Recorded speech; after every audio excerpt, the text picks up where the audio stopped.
All right, good evening, everyone. Hope you're all doing well. Today we're learning Maseches Kiddushin, Daf Zion. We are at the very bottom line. Thank you, cheerleader. We're at the very bottom line of Vav Amud Beis, and we are in the midst of discussing variations on the theme of getting engaged. Now, up until this point, up until this new sugya, we've been discussing possibilities that are more normative, where a woman receives something one way or the other. We don't know who says Harat Mekudesh, Harat Mekudesh. That we discussed yesterday. But here we break from the theme a little bit, and we begin to see something that's a little bit Mechudash, even for our own comfort level.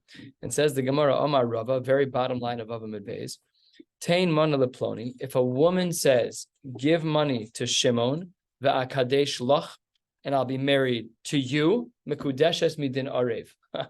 It's incredible. This is not because the money doesn't transfer the way that we expected it to. It's only going to an arev. Just like a guarantor, he gets no money that's his to keep. Still, he's obligated himself. It's like a cosigner on a loan. So, it's Sanami, this woman as well, even though she did not get any money toward her because the Kiddushin was not given to her, it was given to a third party. That counts. Case number 2 says Rava, what's this case? Let's look at Rashi on the third line, Dibur HaMaschil.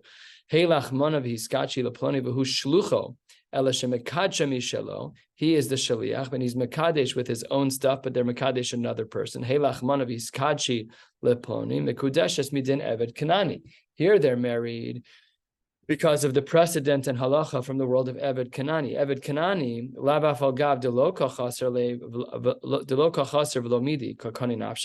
even though no money really had anything to do with him. He didn't give any money. He didn't get any money. He's the Eved. Still, he was Kani Nafshe. Hai Gavra, this particular person, Nami, Afal Gav Deloka Chaser Vlamidi Kakani La Lahai Itza. He'll be married as well to this person, even though the money wasn't directly between him and her. That was case number 2. And case number 3 on Zayin Amud Aleph, 10 lines down, Tain Manala Ploni Va'akadesh. Akadesh Anilo, give money to that person, and I will get married to that person. Mikudeshes midin shnehem. Here, says the Gemara, we need to employ both levels of precedent, both the din of Arev and as well the din of Eved Kanani. How does this work? Arev lava falgav delo kamati hanali yode kameshaved nafshe. Here, the Arev never gets to keep anything on his own, yet we see there's a level of shibud. Says the Gemara, Midami, how can this case even be comparable? An Arev is really not comparable because Arev is mamona. At least the one who's going to make a kinyan is losing money. But but here this is happening without the guy losing any money, and therefore the Gemara says you're right. And therefore, we can't only learn from Arev, we must also learn from Eved Kanani. And says the Gemara on Zayin Amud Aleph, a third of the way down, Eved Kanani yochiach the loka chaser mamona the kakani nafshe. So we therefore learn from our Gemara that in this case of where a man says tain mana where a woman says tain mana leploni va'akadesh anilo, that is mekudeshes midin shnehem, both because of Arev and because of Eved Kanani. Says the Gemara still. Midami, how can you compare? Hasam, in regards to the case of the Eved Kanani, makni kakani, the kinyan is taking place. But hacha ha'itza kamakanya nafsha v'lo kakanya v'lo. She's the one making the kinyan on her own. There's nobody else making a kinyan for her. So says the Gemara here too. Arev yochiach. This is typically where we would see the language of v'chazar hadin, v'lo rizev k'rizev, v'lo rizev k'rizev. That's really would have been. I don't know why it's not here. I didn't look, but I would assume the Meforshim discussed that, because this is a typical case scenario where we're saying that we're learning a halacha from 2 different areas of halacha because we have certain aspects that we can learn from one and certain aspects that we can learn from the other. And the Gemara says Arev yochiach that afal gav de lo kamati anoliyad mishaved nafshe. So these are the 3 cases of Rava. We have the case where a woman says to a man, give money to another man and I will be married to you. So give money to Shimon and I'll be married to you, Ruvain. We had case number 2 of Helach Mana Hiskachi Laploni. I'm giving you money. A man says to the woman, I'm giving you money, but you're going to marry somebody else. And case number 3 was Mana Laploni Vakadesh Anilo. I'm going to marry you give money to Shimon and I'll marry Shimon, where even though between the Kala and the Chassan, no money transpired directly, no money transacted, they're still married. And then in the middle of the page, Boy Rava asks a question. Rava says, Heilach mana ve'akadesh anilach. In a case, Rava asks where a person says, here's 100, and I will get married to you, mahu. What is the din? So this, the Gemara says, Amar le Rav Ashi lemar zutra, im kain, if this is true, and just buckle up a little bit, it's just a little bit of a hard Gemara. Oh, you're right. Thank you. Let's go back a bit. 1/3 of the way down. By Rava says, in a case of halach mana ve'akadesh anilach, helach mana, here's 100, and I'm going to get married to you. Amar zutra mishmei derav papa mekudeshes, they're married. So says the Gemara, how can they be married? Thank you, Michael. Amar le Rav Ashi lemar zutra. What? Amar le Rav Ashi lemar zutra. Wait 1 second. This is a problem. Halfway down, because im kain havale nechasim sheyesh lahem achrayis niknin im nechasin she'ein lahem achrayis. Now this is all code word for when we talk about chasim sheyesh lahem achrayis. That's a reference to karka. And when we are talking about marriage, we consider people to be like karka. And typically speaking, when one is kona karka, they're also kona metaltalin on the side. But in this case, it seems to be the reversed. It's nechasim sheyesh lahem achrayis niknim im nechasim she'ein lahem achrayis. It's backwards, because helach mana ve'akadesh anilach, the money is not moving in the right direction. We learned that it should be the opposite. The nechasim she'ein lahem achrayis niknim nechasim she'esam achrayis bekesef b'shtar v'chazaka.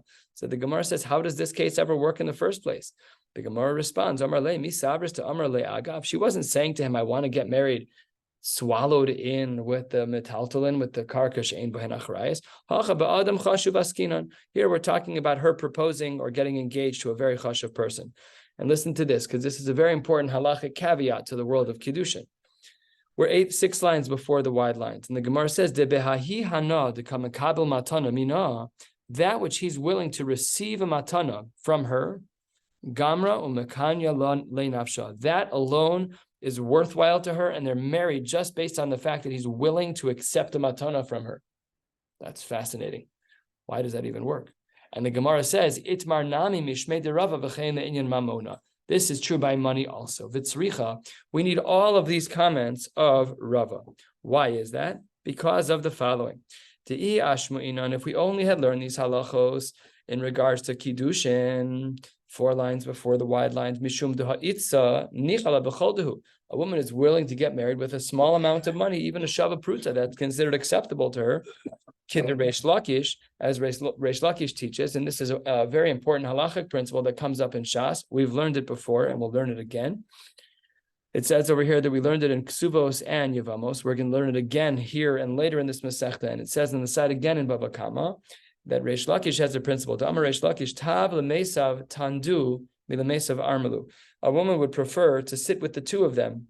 She'd prefer to be married than to not be married at all. So a woman is willing to get married even with a shava pruta, even with a very small amount of expense. Aval mamona, but when it comes to mammonis, maybe that's not the case. Maybe we don't have such low standards in regards to a sale, amalo, and therefore maybe we would not know that case, and therefore it had to say v'chein le'inyan mamona, that these same halachos apply by mammon. V'iyashmin and mamona, if we only would have had the case of mammonon, by money, mishum de'is yahiv le'mechila. Cases of money can be machul. Cases of money can be undone. They can be removed, and therefore it's not comparable. About Kiddushin, but by Kiddushin, once you're married, there is no mechila, and therefore, says the Gemara, tzricha, we needed to teach both cases. Now the Gemara is going to break down into some smaller cases about partial types of Kiddushin. Omar Rava, Hiskachi li lechatziyai. He says, I want you to marry half of me. A man says this to a woman. So the din is mikudeshes, that they are married. Chatziyech mikudeshes li. If a man says to a woman that half of you is married to me, eina mikudeshes. And the Gemara says, why is that the case? If a man says, marry half of me, they're married. If a man says to a woman, I want to marry half of you, so then they are not married. And says the Gemara, Amar le Abaye le Rava. Abaye says, Rava, I don't understand your din. What was the reason why we said that if a man says to a woman, I only want to marry half of you, because Isha Marachman of Isha, you're not allowed to marry half of a woman, you can only marry a whole woman. So Hachanami, we have a pasuk in Chumash that says Ish, and therefore Isha Marachman of Ish. So why did Rava distinguish between the cases that are listed on the first of the long lines of his Kachili Lachatziyai and the case of Chetziach Mekudeshes, where in the first they're married, where he says, marry half of me, versus the second case where he says to her, I'd like to marry half of you. Because they're half slave, half free type of. So a good line of thinking, but that's not what the Gemara says, because a woman is not an Eved, and usually that's in a case where you have two owners, where there's Chatzi Eved, Chatzi Ben Chorin. That doesn't apply here, but the Gemara gives a different answer. Amar Le, says the Gemara, Hachi Hashta, how can you even compare the case of the woman and the case of the man? Let's remember our question here. A man says, I'd like you to marry half of me, versus he says, I want to marry half of you. So says the Gemara, Hasam, over there, Itza lebeitre lo chazia. A woman is not allowed to marry two men. Ela gavra milo chazi lebeitre. A man can marry two women. That's mutter. That's happened thousands and thousands of times in history. Not only in Jewish culture, but even in Jewish culture. That's mutter. Medina, that's mutter, no problem at all. Maybe bad for politics, but it's technically mutter. So says the Gemara, therefore you can't compare. The Hachi Ka'amarla, this is really what he's saying to her when he says that you can marry half of me. If I say to a woman, you can marry half of me, if I want the mince of Achrisi to marry another woman, nisivna, I'm allowed. But you're not allowed to do that. That's why we distinguish between a man saying, you can marry half of me, versus a man saying to a woman, I'd like to only marry half of you, because the implications are, can you marry another person? A woman cannot marry another man, but a man can marry another woman. Amar le Mar Zutra Bered Rav Mari le Ravina.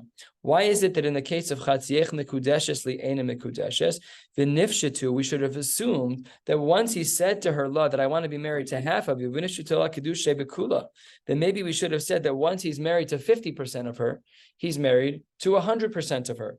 And where do we learn this from? Milotanya, don't we have a brisa in Maseches Chulin and elsewhere that speaks about the following case? Ha'omer ragla shel zu ola, that this leg of this animal is an ola. So what's the din? Tehe kula ola.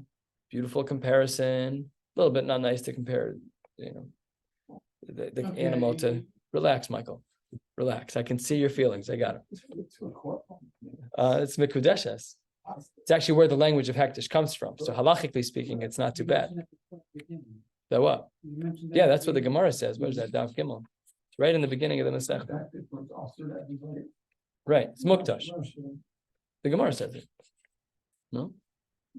The Gemara says that that's what it's on Daf Beis and Beis. That the reason why we said it is because the Asar la Akule Alma Kehektish on the fourth line of Beis and Beis. Anyways, you're right. And over here, we're making this comparison. The Gemara says, well, if you say about the animal of an Ola that you're Mekudash, I'm being Makdish you, then the whole animal is Hektish. Maybe we should say by an Isha. When a man says that I'm only marrying half of you, then really he's marrying all of her, just like the case of Hektish. And even according to the other sheets about that really, no, even the leg is not enough, but at least he holds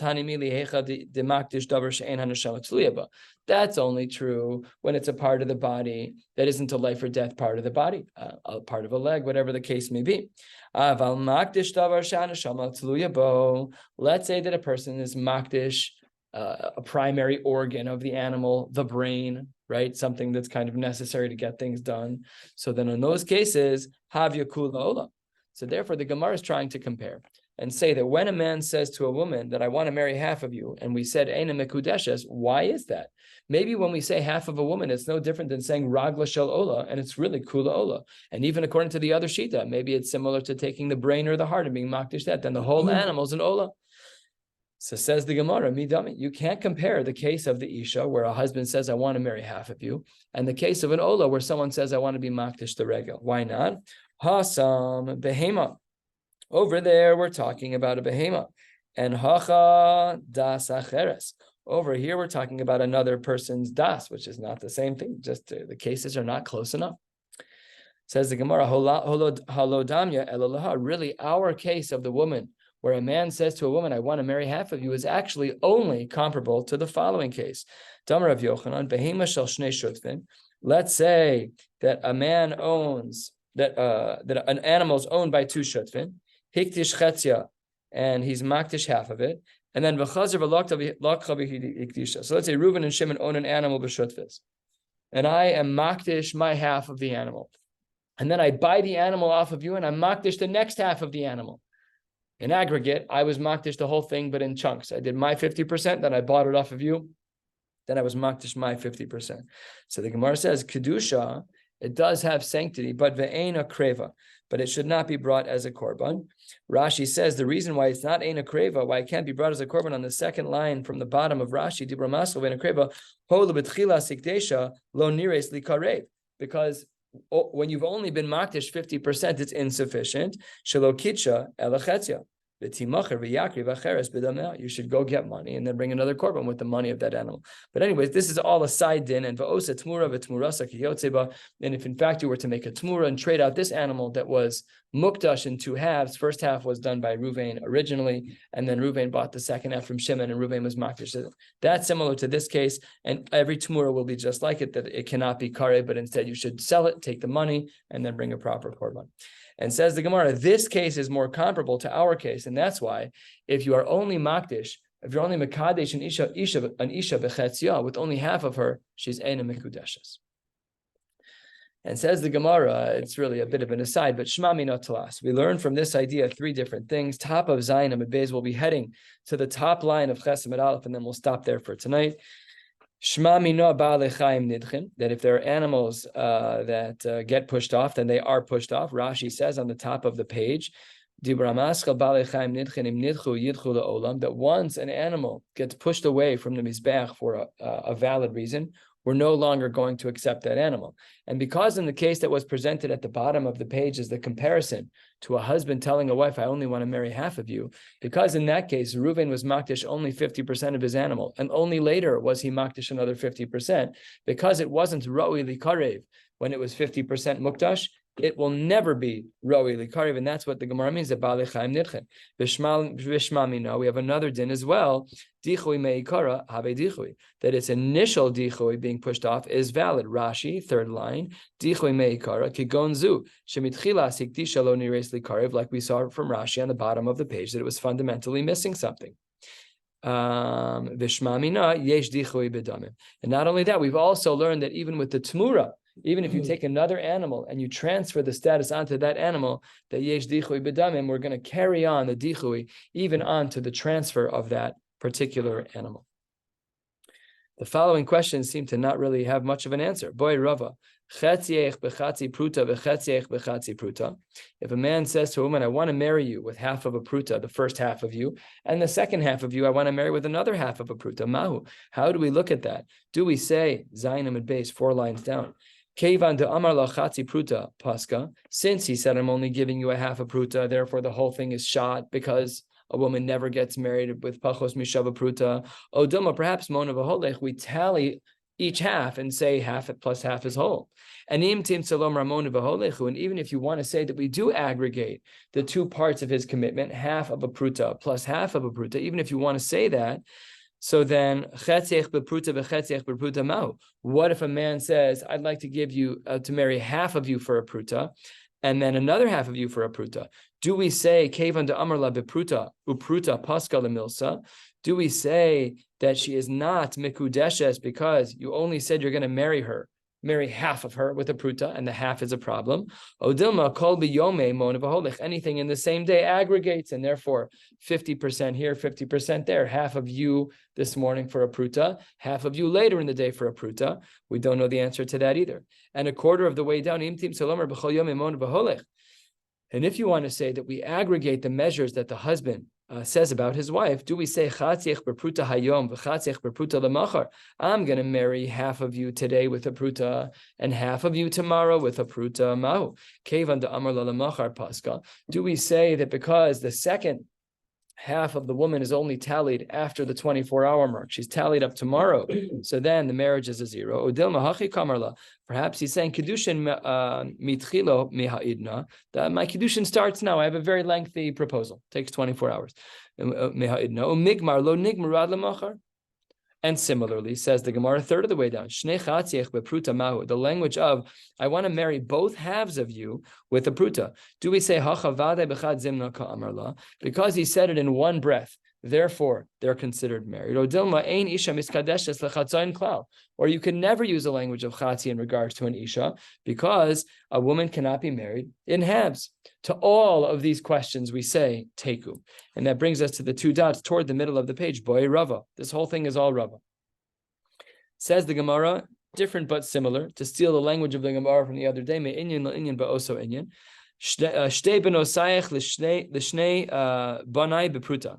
Your two daughters, my two sons, here's a pruta. When you're making one Kiddushin for multiple people, do you need two prutas or do you need one pruta? Mahu. Do we say basar no sinu mekabel azlinon v'ha'ika mamona? Do we say the fathers are talking, children you don't matter, and when the fathers talk, as long as at least one pruta transacts between the two, can marry off 10 kids at one time, doesn't matter. Oh, Dilma basar d2, it's about after the children, the couple that's getting married azlinon v'haleka. It's a great question. I never would have thought of this question, though. I would have thought it's for sure based on the couple, but now that the Gemara is framing it out. That what?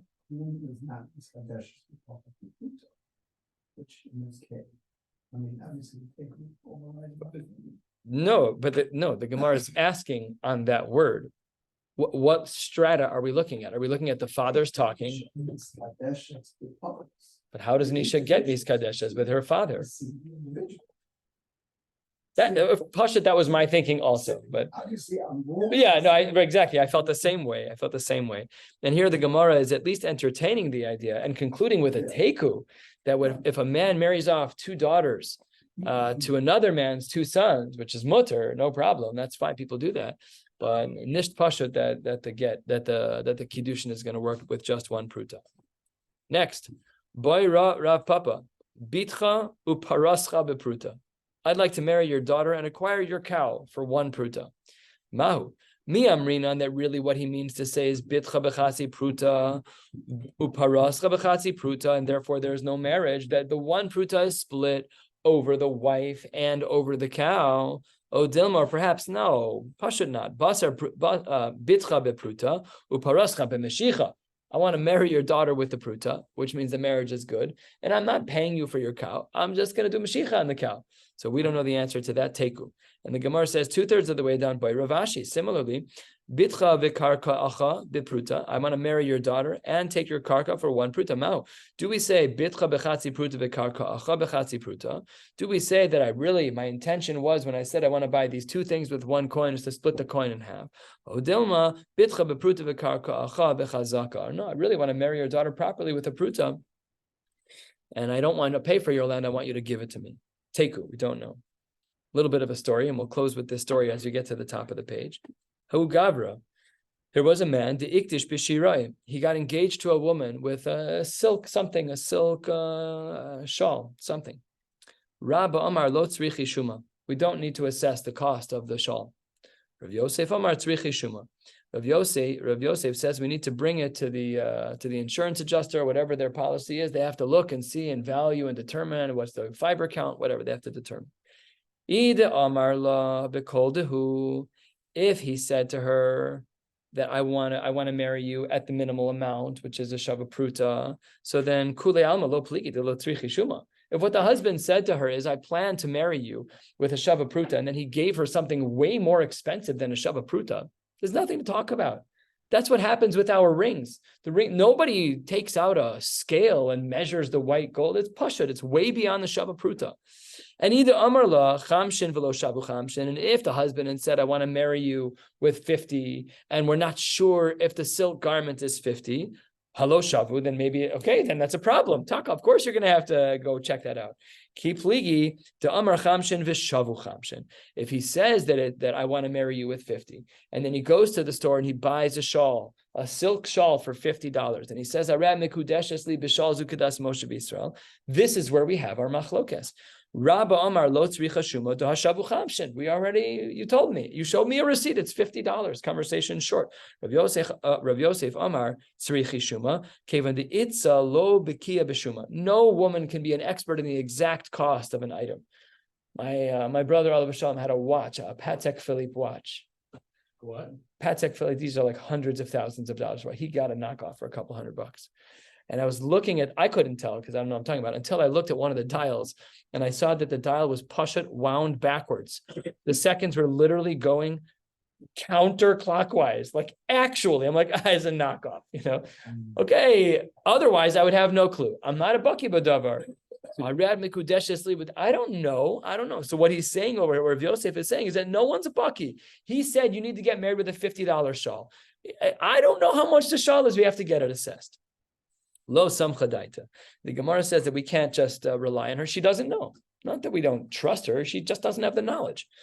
And Ika de Amre, some say it's a little bit different. Really, the machlokas was bekol dehu nami pligi. Really, the machlokas of whether or not we need to do a shuma to assess the cost of the item is even if they agreed to a minimum amount. Rav Yosef Amar shvei kesef harehu kekesef. And Rav Yosef argues that the reason why we need to do shuma is because shvei kesef is like money. Ma kesef the kites. Shvei kesef nami the kites. It needs to have a fixed amount. We need to know what's going on. We need to know what's going on. And that's why Rav Yosef would hold that we need a shuma, even in a case of a kol dehu, because we have to know what we're talking about. It has to be shvei kesef. We'll stop right here. I think I'm going to give shiur tomorrow morning, but I will let you know. And if not tomorrow morning, then I will give tomorrow night. But I'll let you know shortly after I look at the daf. Wishing you all a beautiful night.